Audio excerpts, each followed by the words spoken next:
नमस्कार दोस्तों, आशा करता हूँ आप सब ठीक होंगे, स्वस्थ होंगे, मस्त होंगे। आज की इस क्लास में हम एसएससी सीजीएल मेंस 2025 के लिए मैथ्स का 7 नंबर प्रैक्टिस सेट डिस्कस करेंगे। तो चलिए भाई, पहला क्वेश्चन हम देखते हैं। पहले क्वेश्चन में हमें बोला गया है the ratio of the total number of students scoring marks less than 50% to that of scoring marks exactly 50%। ये हमें निकालना है। क्या क्या निकालना है? ऐसे स्टूडेंट जिनके लेस देन 50% मार्क्स हैं और ऐसे स्टूडेंट जिनके एग्जैक्ट 50% मार्क्स। ठीक है भाई, ये दो चीज हमें निकालनी। एक तो ऐसे जिनके 50% से कम मार्क्स हैं, एक ऐसे जिनके एग्जैक्टली 50% मार्क्स है। अब देखो, हमें जो दे रखा है वो दे रखा है, ये तो हमें दे रखा है ऐसे स्टूडेंट जिनके 50% से कम मार्क्स है। तो 50% से कम मार्क्स वाले में क्या आ जाएंगे भाई? इन सबको हम जोड़ लेंगे। 0, 7 और 2 9 और 2 11, 2 2 4 5 और 3 8 1 9 और 2 11।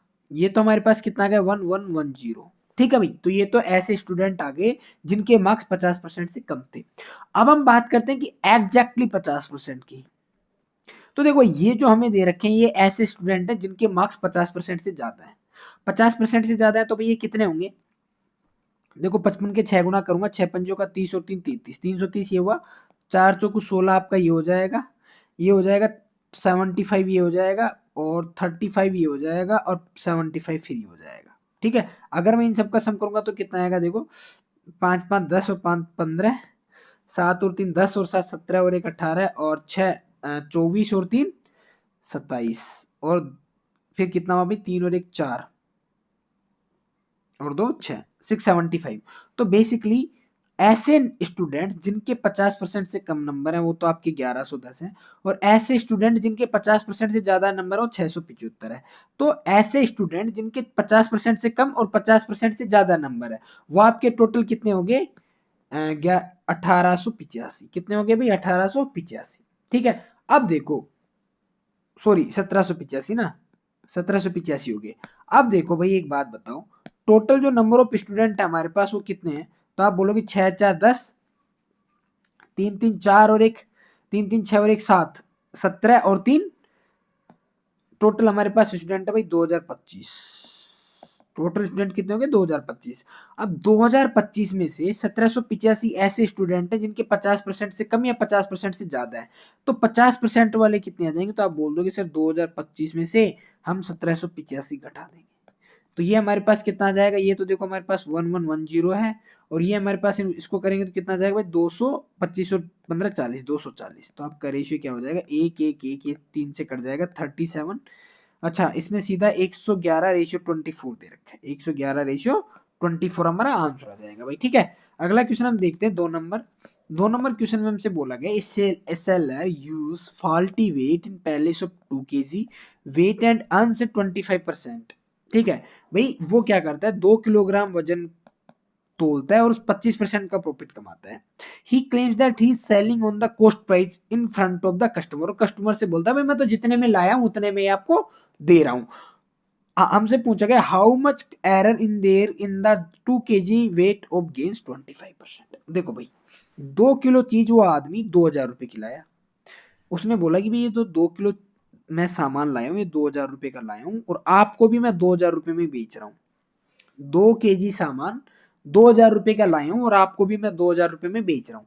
लेकिन वो इस 2000 रुपए पे क्या कर रहा है? प्रॉफिट कमा रहा है। कितने का? 25% का। तो जो 2000 रुपए है ना, वो तो इसके 5 की वैल्यू है। क्यों? क्योंकि 25% का प्रॉफिट कमा रहा है। तो ये तो भाई इसके 5 की वैल्यू है। सीपी मतलब ओरिजिनल कितना रहा होगा? 4। भाई देखो, 25% का मतलब क्या होता है कि 4 की चीज आप 5 रुपए में बेच रहे हो।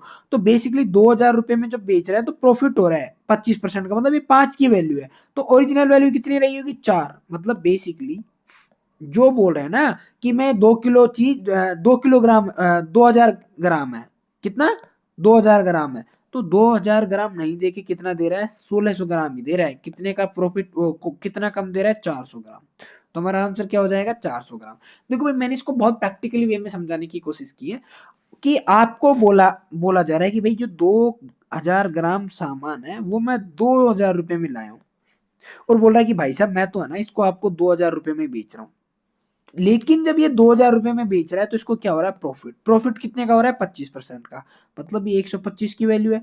ओरिजिनल कितना बेचा होगा? तो आप बोलोगे ओरिजिनल 100। तो ये आपका कितना आ जाएगा? 1600। तो बेसिकली उसने 2000 ग्राम की जगह कितने ग्राम बेचा? 1600 ग्राम। तो कितने ग्राम कम बेचा? 400 ग्राम। ठीक है, जैसे भी आपको समझ में आए आप समझने का ट्राई कर लेना। अगला क्वेश्चन हम देखते हैं 3 नंबर। 3 नंबर क्वेश्चन में हमें दिया गया भाई एक्स की पावर 4 प्लस 1/x⁴ बराबर 1154 है। अब देखो यहाँ पे अगर आपको स्क्वायर याद होते 50 तक तो अब सीधा आपको पता लग जाता भाई ये मेरा 36 का स्क्वायर बनेगा कब, जब मैं दोनों तरफ 2 ऐड कर दूंगा। जब मैं दोनों तरफ 2 ऐड कर दूंगा तो क्या बन जाएगा 1156। ये मेरा क्या बनेगा x² प्लस 1/x² का होल स्क्वायर और बराबर 36 का होल स्क्वायर। मतलब यहाँ से x² प्लस 1/x² बराबर कितना आ गया 36। अगर हमसे बोला जाए कि x प्लस 1/x क्या होगा तो आप बोलोगे कि सर यहाँ पे हम क्या करें, दोनों सॉरी ये आपका 34 बनेगा भाई, 34 का होल स्क्वायर है तो यहाँ पे 34 आ जाएगा। अब मैं क्या करूंगा यहाँ पे दोनों तरफ 2 2 और ऐड कर दूंगा तो x प्लस 1/x का होल स्क्वायर बराबर 36 आ जाएगा। x प्लस 1/x बराबर कितना आ जाएगा 6। हमसे पूछा गया है भाई x³ प्लस 1/x³ क्या होगा, तो जब x प्लस 1/x बराबर 6 है तो भाई जब आपको पता है x प्लस 1/x बराबर a होता है तो x³ प्लस 1/x³ बराबर क्या होता है a³ माइनस 3 है। मतलब 6 का क्यूब 216 माइनस 6 इंटू 3 6×3 = 18 तो आपका 198 आंसर हो जाएगा। ये तो मैंने आपको बताने के लिए किया है भाई कि भाई इस तरीके से प्रोसेस होता है एग्जाम हॉल में। अगर आप मेंस के प्रोस्पेक्टिव से मैं बात करूं तो मेंस में आपको ये सब कर रहे हो तो आपकी मेंस की प्रिपरेशन कुछ चाहिए नहीं, आपको सीधा देखना है 1154 34 का स्क्वायर है 1156 तो इसमें 2 जोड़ोगे यहां से आप सीधा x प्लस 1/x6 निकाल लोगे, आपको कुछ लिखने की जरूरत नहीं है। और x³ प्लस 1/x³ आपको सीधा याद हो जाएगा क्योंकि 1000 बार एग्जाम में पूछा जा सकता है। सीधा 198 टिक लगाओगे आप सीधा बिना कुछ बोले। ये तो मैंने आपको बताया जब मैं करके देखूंगा, अगर मैं करूंगा भी नहीं ना, अगर मैं ये सब करूंगा भी नहीं और मेरे को सिर्फ और सिर्फ एक चीज दिख गई एग्जाम में, क्या चीज दिख गई x³ प्लस 1/x³, क्या दिख गया x³ प्लस 1/x³। मेरे को पता है x³ प्लस 1/x³ सीधा a³ माइनस 3a होता है और यहाँ पे सिर्फ और सिर्फ 198 में मेरा एक ऐसी चीज है जो मेरा a³ माइनस 1/a³ है। जो देखो ये x प्लस 1/x बराबर 6 आपका इतनी बार आ जाता है ना कि x प्लस 1/x बराबर 6 है तो x³ प्लस 1/x³ निकालो, तो 1000 बार आपसे एग्जाम में पूछ लिया जाता है और 198 उसका सबको आंसर पता होता है। अगर नहीं पता होता तो आपको पता है अगर x प्लस 1/x बराबर a होता है तो x³ प्लस 1/x³ बराबर a³ माइनस 3 होता है। अब आपको पता है ये सब 6 के क्यूब के आसपास है, 6 के क्यूब के आसपास एक ही ऑप्शन है सीधा 6 का क्यूब 216 216 माइनस 3 इंटू 6 18 दो 198 में आपका सीधा आंसर आ जाएगा। ये चीज मैं इसलिए बता रहा हूं कि देखो जब आप एक क्वेश्चन को 50 बार कर लेते हो ना 10-20 बार एक क्वेश्चन की प्रैक्टिस कर लेते हो तो ये लिखने की जरूरत होती नहीं है आपको कुछ भी। ये आपकी प्री से पहले की बहुत पहले की स्टेप होती है जब आप कोचिंग कर चुके होते हो। बाद में जब आप मेंस के स्टेप पे पहुंच जाते हो ना तो ये ऐसे क्वेश्चंस में ये नहीं लिखने होते, ऐसे क्वेश्चन में आपको सीधे ऐसे लगाने होते हैं। ठीक है, अगले क्वेश्चन की मैं बात करूं 4 नंबर की। 4 नंबर क्वेश्चन में हमसे बोला गया to do a certain task x would take 3 times as long as y and z। x take y और जो z मिलके जो समय ले रहे हैं उससे 3 गुना ज्यादा समय ले रहा है, ये इनका टाइम है। अगर मैं वो बात करूं कि इनकी एफिशिएंसी कितनी है तो आप बोल दोगे कि इनकी एफिशिएंसी ये हो जाएगी। इन द सेम वे आगे बोला गया and Z would take 4 times as long as Y and X. Y और एक्स ले रहे हैं उनसे 4 गुना ज्यादा टाइम ले रहे हैं, मतलब इनकी भी एफिशिएंसी 1 और 4 हो जाएगी। तो यहाँ पे मैं बात करूं X plus Y plus Z की एफिशिएंसी कितनी होगी 4, यहाँ पे X plus Y plus Z की एफिशिएंसी कितनी होगी 5। आप बोलोगे जी कि ये एफिशिएंसी तो दोनों जगह बराबर होनी चाहिए, तो ठीक है भाई इनको बराबर कर दिया। अगर मैं इनको बराबर करूंगा मतलब इसको मेरे को 5 से गुणा करना पड़ेगा, इसको मेरे को 4 से गुणा करना पड़ेगा। तो आप बोलोगे जी कि x की एफिशिएंसी कितनी हो गई, यहां से देखो 1 इंटू 5 तो 5 कितनी हुई भाई 5। अगर मैं बात करूं z की एफिशिएंसी की तो कितनी हो जाएगी 1 इंटू 4 बराबर 4। टोटल एफिशिएंसी कितनी हुई 20, टोटल 20 है। 20 में से x की 5 है z की 4 है तो आपकी y की कितनी आ जाएगी 9 सॉरी 11, y की 11 आ गई। हमसे पूछा क्या गया है, हमसे पूछा गया तीनों मिलकर उस कार्य को 10 दिनों में करते हैं, तीनों मिलके तीनों की एफिशिएंसी कितनी है 20, कितने दिन में कार्य करते हैं 10 दिन में। तो x और z मिलकर कितना टाइम लेंगे, x और x की एफिशिएंसी 5 है z की 4 है तो इसमें 9 का भाग दिया तो 200/9 हमारा ये एक ऑप्शन बनेगा भाई। ठीक है, अगला क्वेश्चन हम देखते हैं 5 नंबर। 5 नंबर क्वेश्चन में हमसे बोला गया है the highest common factor of 108 72 and 5 is a. देखो भाई 3 नंबर दे रखे हैं 108, बहुत प्यारा क्वेश्चन है भाई, ध्यान से समझना है इसको। एलसीएम एचसीएफ का 108, 72 और 5 है। इनका जो हमें एचसीएफ दे रखा है वो दे रखा है ए। एचसीएफ कितना है? एचसीएफ है ए। अब इनका एचसीएफ ए है, उसका मतलब ये है कि भाई इनमें जो हाईएस्ट कॉमन जो हो सकता है ना वो क्या है? ए है। मतलब इन दोनों में ये आपका 12 इंटू 9 है और ये आपका 8 इंटू 9 है। मतलब हाईएस्ट कॉमन फैक्टर का मतलब है कि ऐसी चीजें जो इसमें भी कॉमन है, इसमें भी कॉमन है और इसमें भी कॉमन है, इन तीनों में कॉमन है। ठीक है, तो इन दोनों में क्या क्या कॉमन है भाई? 9 तो इसमें कॉमन है, 9 तो इनमें कॉमन होगा ही होगा। 9 कॉमन होने के बाद में जो ए है ना, ए में हमारे पास इसका एचसीएफ ए आ रहा है। एचसीएफ ए आने का मतलब है कि भाई जो इन तीनों में वो चीज कॉमन है, तो भाई या तो आपका 9 होगा भाई, ए अगर मैं 9 रख दूं तो 9 हो जाएगा, या फिर मेरा और क्या पॉसिबल है, या तो एचसीएफ आपका क्या होगा, या तो एचसीएफ आपका 9 होगा, या फिर एचसीएफ आपका क्या होगा 9 इंटू 4। क्योंकि देखो 9 इंटू 4 इसमें भी है, 9 इंटू 4 इसमें भी है, तो इसमें भी ए की जगह क्या हो सकती है? तो 9 हो सकती है, 9 इंटू 4 हो सकती है। ये दो ही पॉसिबिलिटी है जो हमारे पास ए के लिए हो सकती है भाई। ठीक है, अब देखो आगे, आगे हमसे बोला गया भाई अभी देखो अगर मैं अच्छा ए इसका कॉमन है, अगर मैं यहाँ पे देखो ए बराबर अगर 1 रख दूं, ए बराबर 1 रख दूं तो भी हमारा एक भी पॉसिबिलिटी बन जाएगी, क्योंकि अगर ए बराबर 1 हो जाएगा ना तो तीनों में जो कॉमन होगा वो हमारा क्या होगा? 1 होगा। ठीक है, अब देखो भाई एचसीएफ हमारे 9 हो सकते हैं, 9 इंटू 4 हो सकता है, 1 हो सकता है, 3 पॉसिबिलिटी बन गई। हमसे बोला गया है 108, 72 और 1 का एलसीएम क्या होगा? इनका पूछा गया एलसीएम, एलसीएम पूछा गया। तो आप बोलोगे जी कि जो ए है ना हमारा, ए या तो हमारा 9 है या 9 इंटू 4 है 1 है, तो एचसीएफ क्या होगा, सॉरी एलसीएम क्या होगा इनका? एलसीएम में क्या होगा कि कुछ भी चीज छूटनी नहीं चाहिए, कुछ भी चीज छूटनी नहीं चाहिए। मतलब यहां से हमारा 9, 9 और 9 तो भाई इसमें भी होगा, या तो 9 होगा या तो 1 होगा, वो तो आपका फिक्स है। अब देखो कुछ भी छूटनी नहीं चाहिए, तो यहाँ 9 तो आ गया, 9 के अलावा यहाँ पे देखो क्या है, ये 108, 9 इंटू 3, 9 27 इंटू 4 ये बन रहा है, ये आपका 9 इंटू 8 है। तो इसका मतलब ये चीज तो आनी आनी है, 27 आएगा यहाँ पे और यहाँ पे 8 आएगा, ये तो आनी आनी है। ठीक है, और इसके अलावा भाई देखो अगर ये 9 होगा तो भी यही आएगा, अगर ये 9 इंटू 4 होगा तो भी यही आएगा, और अगर ये 1 होगा तो भी एचसीएफ तो आपका यही आएगा। ठीक है, 27 8 कितना होता है? 27 8 216 हमारा इसका सीधा सीधा आंसर हो जाएगा। ठीक है, बहुत प्यारी चीज है एलसीएम एचसीएफ के, अगर आपके बेसिक कंसेप्ट क्लियर है तो ये आप इसको कर पाओगे भी। ठीक है, नहीं तो देखो एक और मैं चीज बता दूं आपको, जो मैं सीधा वैसे करूं। देखो भाई अगर मैं इन दोनों की बात करूं ना, तो इन दोनों का जो एचसीएफ होगा, वो जो सॉरी इन दोनों का जो एलसीएम होगा उससे ज्यादा ए नहीं हो सकता। इन दोनों का एलसीएम हमारा 216 है, तो हमें ए की कुछ जरूरत ही नहीं है सीधी सीधी। ठीक है, वैसे भी आप इसको कर सकते थे। 6 नंबर क्वेश्चन देखो, बहुत प्यारा क्वेश्चन है। इसमें हमें बोला गया एक्स बराबर ये दे रखा है, इसकी वैल्यू पूछी है। कुछ मत करो, आप थीटा बराबर क्या रख दो? 45। क्या रख दो? 45। जब मैं इसमें थीटा बराबर 45 रखूंगा तो देखो क्या होगा, 2 इंटू 1/√2, क्योंकि भाई साइन 45 हमारा 1/√2 होता है, 1 प्लस 1/√2 प्लस 1/√2। ये मैं आपको समझाने के लिए बता रहा हूँ, अगर मैं सीधा करता तो कैसा करता वो भी मैं बताऊंगा। 1 + √2 ये हमारा बन रहा है।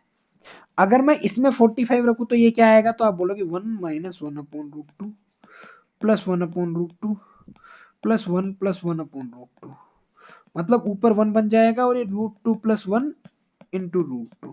तो देखो ये वाली चीज और ये वाली चीज दोनों बराबर है, तो अगर ये x है तो ये भी आपका x होगा, तो हमारा आंसर क्या हो जाएगा? b। ये तो मैंने आपको लिख के बताया, एग्जाम में भाई आपको मेंटली कैलकुलेशन करनी है। मैं हर वीडियो में आपको बताता हूँ कि मेंटली कैलकुलेशन कैसे होती है। आप सबको लगता होगा कि ये ऐसे होता है या नहीं होता, तो मैं बताता हूँ भाई मेरे ऐसे होता है। और जो भी आप जिनकी भी मैथ्स अच्छी है, जो मैथ्स को बहुत कम टाइम में कर रहे हो, देखो मेरे को पिछले कम से कम 6 साल से पढ़ा रहा हूँ मैं, और 6 साल से मीन्स के स्टूडेंट्स को ही पढ़ाता हूँ। क्योंकि मैं बेसिकली जो भी चीजें बताता हूँ बच्चों को या जो भी गाइड करता हूँ वो मेरा अप्रोच होती है कि मैं मेंस के बाद में ही ज्यादा करता हूँ। तो वहां पे सबका एक ही थॉट प्रोसेस रहता है कि आप जितनी ज्यादा मेंटल कैलकुलेशन कर सकते हो ना उतनी ज्यादा करो। जैसे यहाँ पे x है, अब देखो ये x बराबर मैं यहाँ पे लिखूंगा ना, तो ये मैं इसको 2 इंटू मैं इसको सीधा √2 लिखूंगा और नीचे 1 प्लस मेरे को पता है सीधा ये भाई ये 1/√2 ये सीधा √2 बनेगा, तो मैं सीधा ये लिखूंगा। मैं इसको भी जब लिखूंगा तो काट दूंगा 1 प्लस 1/1/√2 √2 पर चला जाएगा 1 प्लस √2 बन जाएगा। मतलब मैं जितनी ज्यादा कैलकुलेशन हो सकती है मेंटली करने की ट्राई करता हूँ। और ये ऐसी चीज है आपकी जो आपको कैलकुलेशन की स्पीड फास्ट कर सकती है, आपकी आपका टाइम बचा सकती है। इससे आप मैथ के जो 30 क्वेश्चन आते हैं प्री में आराम से 25 मिनट में निपटा सकते हो आराम से, अगर आप ऐसे करते हो तो। भाई सारे क्वेश्चंस तो ऐसे नहीं होते, लेकिन 30 क्वेश्चन में से 10 क्वेश्चन तो ऐसे होंगे जहाँ की एक 2-3 स्टेप आप मेंटली कैलकुलेट करके मिटा सकते हो। 10 तो मैंने कम बताया भाई, कम से कम 15 से 20 क्वेश्चन होते हैं ऐसे। ठीक है, अगला क्वेश्चन हम देखते हैं 7 नंबर। 7 नंबर क्वेश्चन, भाई 7 नंबर क्वेश्चन हमारा रिपीट हो गया, वही क्वेश्चन था जो हम ऊपर करके आए हैं। ठीक है, अगला क्वेश्चन हमारा क्या है, 8 नंबर क्वेश्चन में हमसे बोला गया ऑन ए स्ट्रेट रोड ए बस is 30 kilometre ahead of A car travelling. ये बस 30 किलोमीटर आगे है इन द सेम डायरेक्शन में तो relative speed a minus B होगी। After 3 hour the car is 60 kilometre ahead. 3 घंटे के बाद में कार 60 किलोमीटर आगे हो जाती है, मतलब 3 घंटे में कार ने 30 किलोमीटर तो ये डिस्टेंस कवर की और 60 किलोमीटर ये डिस्टेंस कवर की, ये 3 घंटे में कवर किया। और 3 घंटे में कवर किया, रिलेटिव स्पीड क्या है कार की, कार की स्पीड अगर x है और बस की स्पीड 42 है तो इनकी रिलेटिव स्पीड ये हो जाएगी। ठीक है भाई, तो आप बोलोगे जी कि x माइनस 42 बराबर ये 90 का 3 तो 30 आ जाएगा, x बराबर आपका क्या होगा 72। x बराबर क्या हो जाएगा 72। इजी क्वेश्चन था भैया वाला। ठीक है, अगर मेंस के हिसाब से मैं देखूं तो। आगे हमसे बोला गया 12 मीटर त्रिज्या वाले एक वृत्त के दीर्घ त्रिज्या खंड का परिमाप ज्ञात कीजिए। भाई एक 12 मीटर वाला सर्कल है, इसके दीर्घ त्रिज्या खंड का परिमाप ज्ञात कीजिए जिसका लघु त्रिज्या खंड केंद्र पर 75 डिग्री का एंगल बना रहा है। अगर ये वाला एंगल 75 डिग्री का है तो हमें इसमें बोला गया है कि भाई साहब आप एक काम करो, इसका एरिया सॉरी इसका पैरामीटर निकाल दो इस वाले एरिया का, क्योंकि दीर्घ त्रिज्या खंड तो यही है भाई, मेजर सेक्टर तो यही है। तो ये मेजर सेक्टर कितना एंगल बनाएगा, तो आप बोल दोगे जी कि सर ये बनाएगा आपका कितना 360 में से ये जाएगा तो 285 डिग्री का एंगल बनाएगा, क्योंकि पूरा एंगल हमारा 360 होता है, 360 में से 75 ये हो गया 285 हो गया। इसका परिमाप क्या हो जाएगा, तो देखो r और r तो 2r तो ये हो गई भाई आपकी, ये भी r ये भी r 2r, और ये कितना हो जाएगा, ये हो जाएगा प्लस थीटा बटा 360 इंटू 2 पाई r। तो देखो 2r मतलब 24, भाई r आपकी कितनी है 12, तो 12 12 24 कितना हो गया 24 प्लस 285 बटा 360 इंटू 24 इंटू पाई, क्योंकि पाई को तो आपको सोल्व करने की जरूरत है नहीं। आप जब इसको काटोगे तो क्या होगा, आप इसको काटो कितने 12 से काट दो, 12 3 36 बार क्या 24 से ही कट जाएगा ना, 24 एकम 24 24 पंजे 120, और 15 से कितनी बार कट जाएगा 15 एकम 15 13 5 15 9 135, तो 24 प्लस 19 पाई हमारा आंसर हो जाएगा। ठीक है, अगला क्वेश्चन हम देखते हैं 10 नंबर। 10 नंबर क्वेश्चन में हमसे बोला गया है the ratio of the number of boys and girls in school is 3:4। boys ratio girls कितना है 3:4 है। If the number of boys increases by 10%, अगर मैं इसको 10% बढ़ा दूं तो 11 हो जाएगा। And the number of girls decreases by 85%, अगर मैं इसको 85% कम कर रहा हूं ना, तो एक काम करो इसको आप 110 लिख लो, अच्छा sorry, and the number of girls increases by 15%, अगर ये 15 कर लो तो 115 हो जाएगा। आप इसकी सीधी सीधी कैलकुलेशन कर लो कि भैया ये तो 22 पंजे 110 हो गया, ये 23 पंजे 115 हो गया, 22 66, और कितना हो जाएगा ये 1 मिनट कुछ कट रहा है क्या, अच्छा कट रहा है 2 11, तो 11 तिया 33 रेशियो 23 दूना 46 हमारा आंसर हो जाएगा 33 रेशियो 46, एक ऑप्शन दिख रहा है सी। ठीक है, तो इस तरीके से हमने आज देखो मैंने आपको आज सिर्फ 10 ही क्वेश्चन करवाए हैं। उसका रीजन ये कि मैं ट्राई कर रहा हूँ कि आपके लिए कुछ ऐसी हर वीडियो में कुछ ऐसी लर्निंग लाऊं, क्योंकि मैं बड़ी वीडियो डालता हूँ ना तो आप सब भी बोर हो जाते हो। तो मैं ट्राई करूंगा कि जहां पे मेरे को लगता है कि भाई मैं यहाँ पे इतनी सी चीजें सिखा सकता हूँ तो उतनी सिखाने का ट्राई करूंगा। लेकिन मैं हर वीडियो में आपको एक बात बोलता हूँ, उसका ध्यान रखो कि आप अगर सिर्फ वीडियो देखने के लिए आ रहे हो, आप कुछ नोट डाउन नहीं कर रहे हो, कुछ लर्निंग नहीं लेके जा रहे हो, तो आप कंप्लीट टाइम वेस्ट कर रहे हो अपना। ठीक है भाई।